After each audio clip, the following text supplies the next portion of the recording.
함께 보실 하나님 말씀은 구약성경 역대상 28장입니다.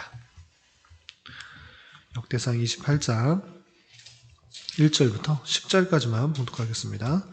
구약성경 역대상 28장 1절부터 10절까지 말씀, 구약성경 652쪽 전후를 보시면 되겠습니다.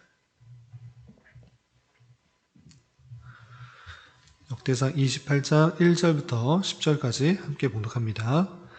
다윗이 이스라엘 모든 고관들 곧 각 지파의 어른들과 왕을 섬기는 반장들과 천부장들과 백부장들과 및 왕과 왕자의 모든 소유와 가축의 감독과 내시와 장사와 모든 용사를 예루살렘으로 소집하고, 이에 다윗 왕이 일어서서 이르되, 나의 형제들, 나의 백성들아, 내 말을 들으라. 나는 여호와의 언약궤 곧 우리 하나님의 발판을 봉안할 성전을 건축할 마음이 있어서 건축할 재료를 준비하였으나, 하나님이 내게 이르시되 너는 전쟁을 많이 한 사람이라 피를 많이 흘렸으니 내 이름을 위하여 성전을 건축하지 못하리라 하셨느니라. 그러나 이스라엘 하나님 여호와께서 전에 나를 내 부친의 온 집에서 택하여 영원히 이스라엘 왕이 되게 하셨나니, 곧 하나님이 유다 지파를 택하사 머리를 삼으시고 유다의 가문에서 내 부친의 집을 택하시고 내 부친의 아들 중에서 나를 기뻐하사 온 이스라엘의 왕으로 삼으셨느니라. 여호와께서 내게 여러 아들을 주시고 그 모든 아들 중에서 내 아들 솔로몬을 택하사 여호와의 나라 왕위에 앉혀 이스라엘을 다스리게 하려 하실세, 내게 이르시기를 내 아들 솔로몬 그가 내 성전을 건축하고 내 여러 뜰을 만들리니, 이는 내가 그를 택하여 내 아들로 삼고 나는 그의 아버지가 될 것임이라. 그가 만일 나의 계명과 법도를 힘써 준행하기를 오늘과 같이 하면 내가 그의 나라를 영원히 견고하게 하리라 하셨느니라. 이제 너희는 온 이스라엘 곧 여호와의 회중이 보는 데서와 우리 하나님이 들으시는 데에서 너희 하나님 여호와의 모든 계명을 구하여 지키기로 하라. 그리하면 너희가 이 아름다운 땅을 누리고 너희 후손에게 끼쳐 영원한 기업이 되게 하리라. 내 아들 솔로몬아, 너는 내 아버지의 하나님을 알고 온전한 마음과 기쁜 뜻으로 섬길지어다. 여호와께서는 모든 마음을 감찰하사 모든 의도를 아시나니, 내가 만일 그를 찾으면 만날 것이요 만일 내가 그를 버리면 그가 너를 영원히 버리시리라. 그런즉 이제 너는 삼갈지어다. 여호와께서 너를 택하여 성전의 건축물을 건축하게 하셨으니 힘써 행할지니라 하니라. 아멘. 네, 감사합니다. 오늘 말씀 읽기 본문은 역대상 28장입니다.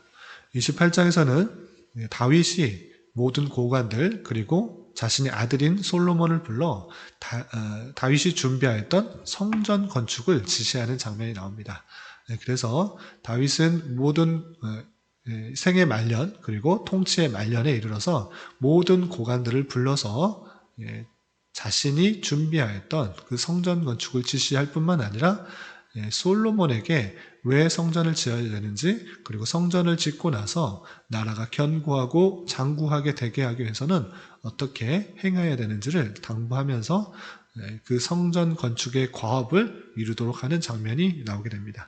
그것을 통해서 우리가 어떤 것들을 적용할 수 있는지, 오늘날 우리의 삶에 어떻게 적용할 수 있는지 좀 생각해 보도록 하겠습니다.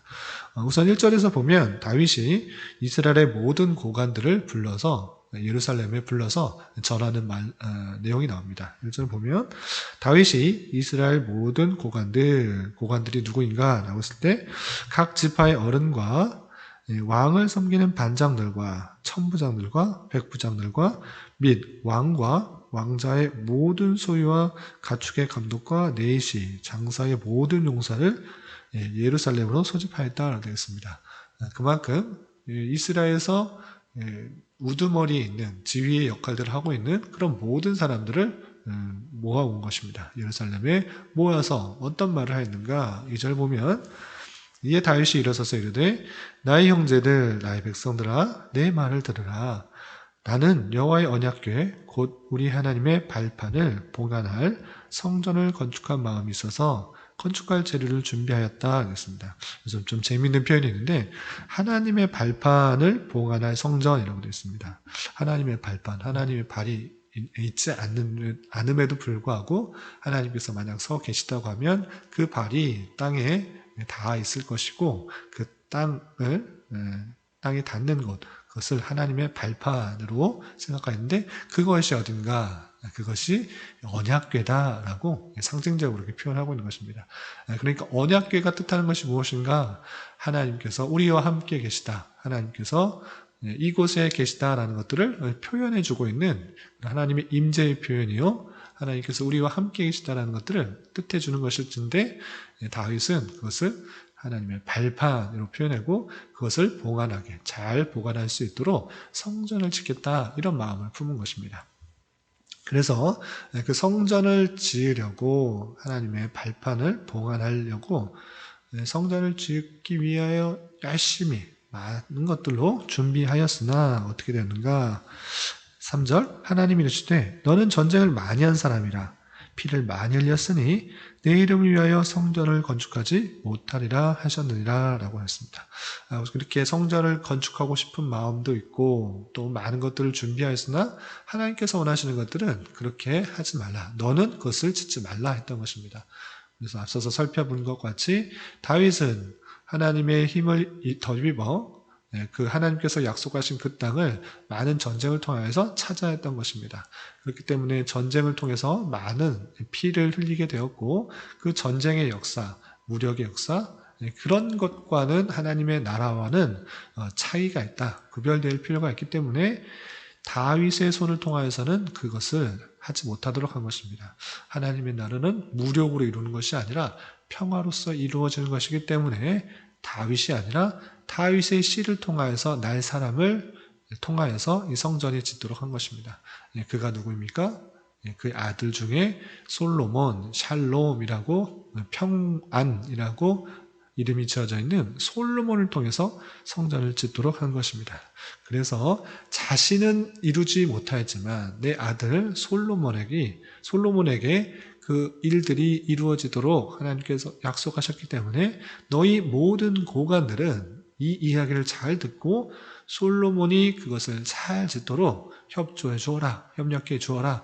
그것이 하나님께서 뜻하신 것이고 하나님의 약속이다. 이렇게 알려주고 있는 것입니다.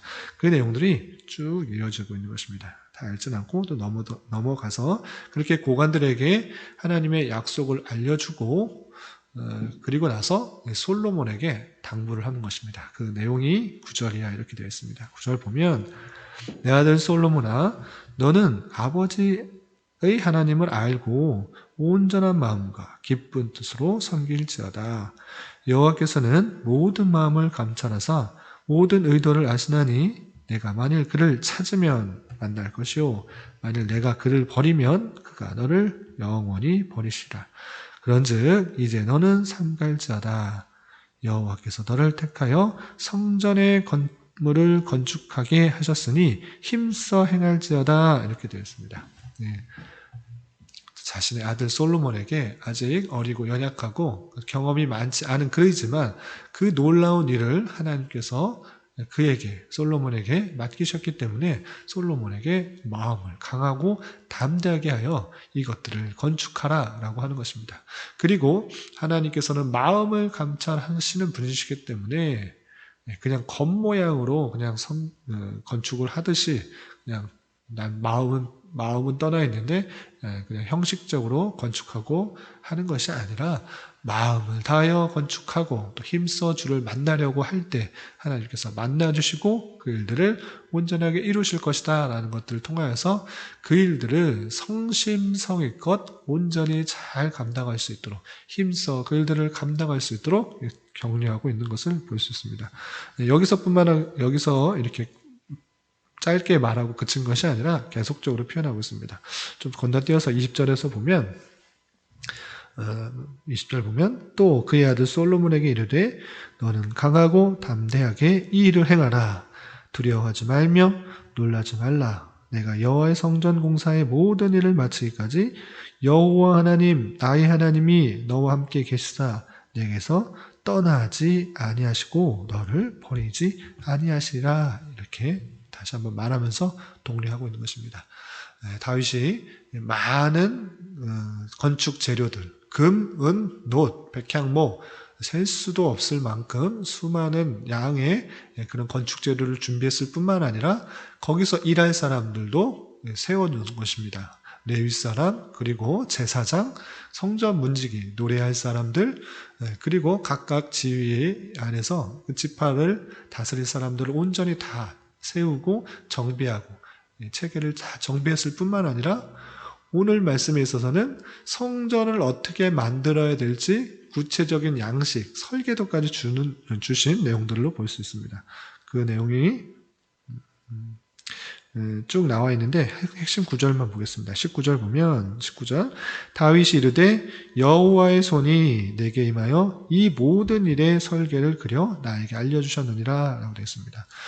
등잔을 어떻게 만들어야 되는지 또 그 안에서 언약궤는 어떻게 보관을 해야 되는지 여러 가지 내용들이 14절 이하 쭉 나와 있는데 이 모든 것들이 그냥 자신의 생각대로 한 것이 아니라 하나님께서 다윗에게 그 모든 식양을 어떻게 만들어야 될지, 어떻게 구성해야 될지 이 모든 것들을 알려주었다. 이렇게 표현하고 있는 것입니다.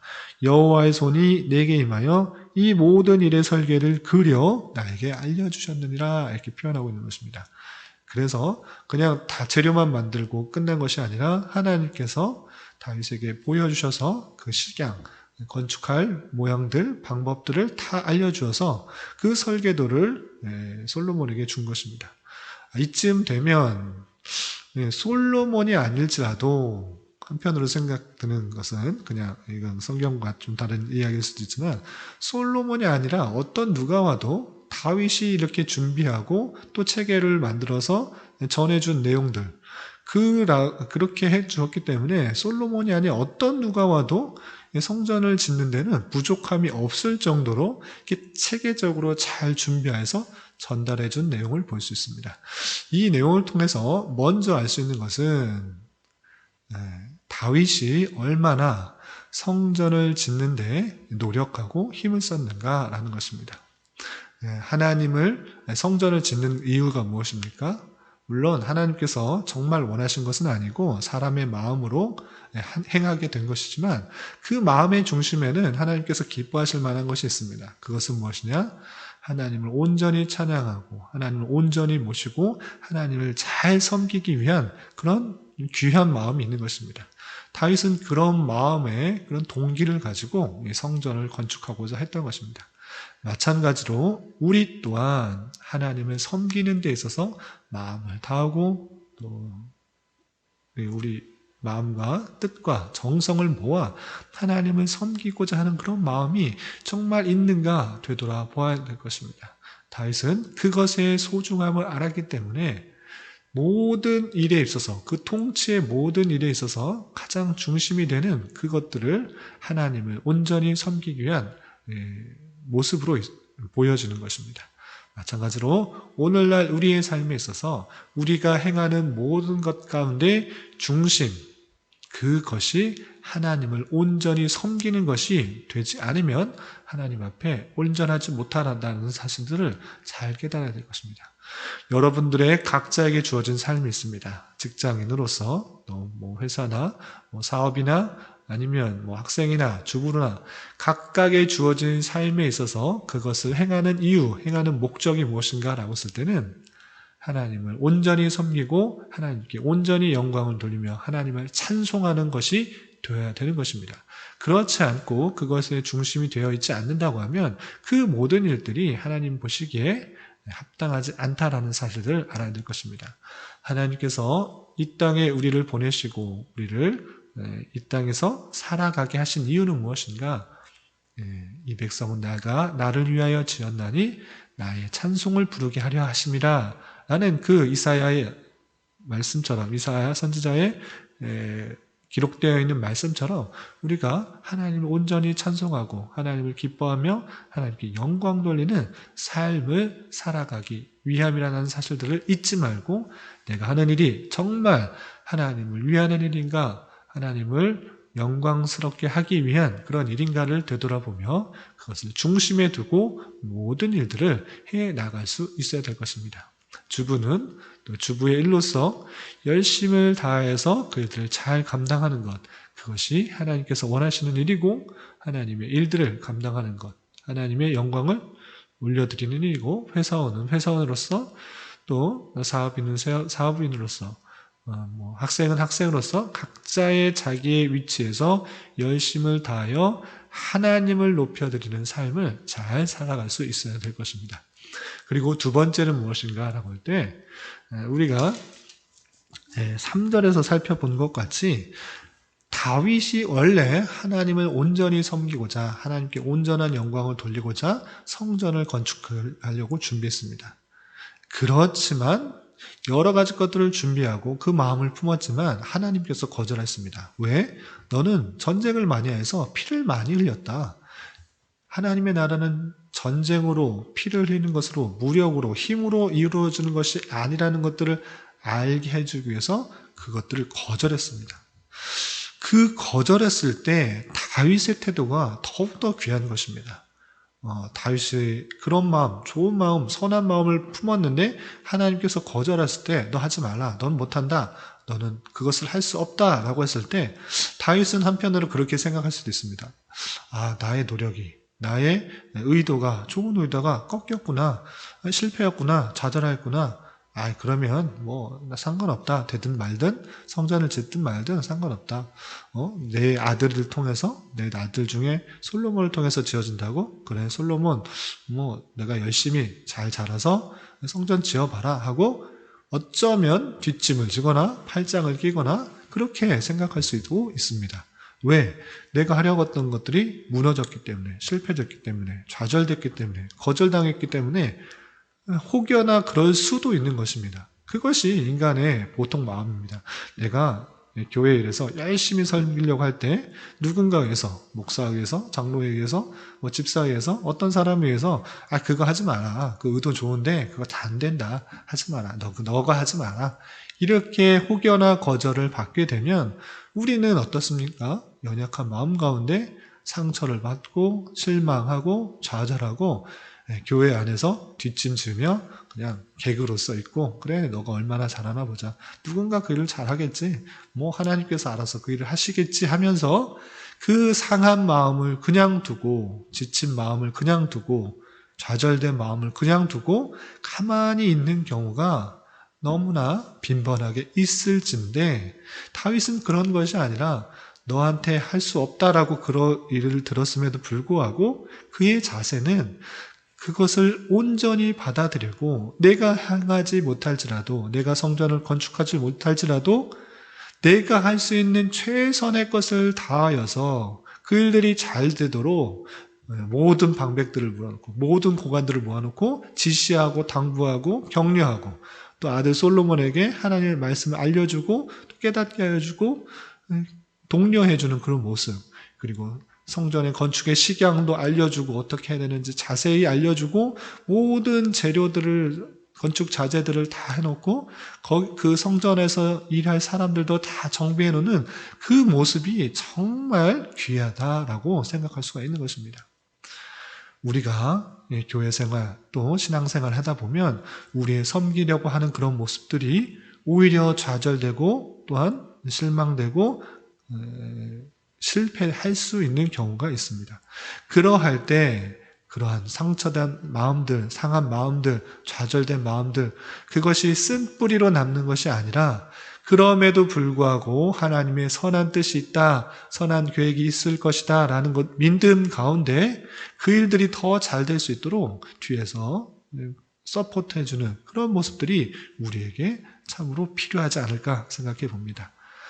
오늘 하루 살아가시면서 또한 남은 한평생 살아가시면서 혹여나 좌절된 그런 내 계획과 뜻이 있을지라도 하나님의 선한 계획이 있음을 믿고 또 담대하게 또 힘있게 다시 회복하여서 그 일들이 더 잘 일어날 수 있도록, 하나님을 섬기는 그런 일들이 교회 안에서 더욱더 풍성해질 수 있도록 힘을 내어 도와주며 격려하며 또한 이끌어주는 그런 모습들이 있어야 될 것입니다.